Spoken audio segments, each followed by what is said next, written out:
আমি যশোরী আপনাদের সকলকে জানাই সালামুন আলাইকুম। উলামায়ে আজাজিল সমাজ আপনাকে আমাকে নবী রাসূলদের ব্যাপারে শিক্ষা দিয়েছে। তাদের সংখ্যা 1,24,000 কিংবা 2,24,000। ইসলাম মতে কোরআনে 5 জন রাসূলদের নাম এসেছে স্পেশাল ভাবে।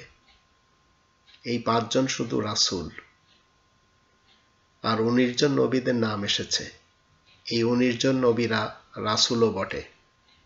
এই 24 জন নবী এবং রাসূল মিলেই ইসলাম। 6 নম্বর সূরা আল-আনআমের 82 থেকে 90 এবং 19 নম্বর সূরা মারিয়ামের 56 নম্বর আয়াত। এখান থেকে আমরা 19 জন নবীদের নাম পাই। আর 11 নম্বর সূরা হুদের 50, 61, 84 এই 3টে আয়াত থেকে 3 জন রাসূলের নাম এবং 33 নম্বর সূরা আল-আহজাবের 40 নম্বর আয়াত থেকে একজন রাসূলের নাম, আর 61 নম্বর সূরা সফ এর 6 নম্বর আয়াত থেকে একজন রাসূলের নাম খুঁজে পাই। 19 জন নবীদের নাম আসুন আমরা একটু জেনে নিই।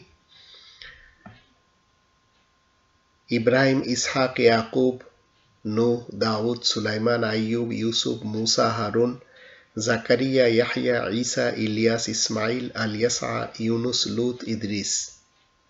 আর 5 জন রাসূল হলেন মুহাম্মাদুর রাসূলুল্লাহ, আহমদ রাসূল, হুদ রাসূল, শুআয়ব রাসূল, সালেহ রাসূল।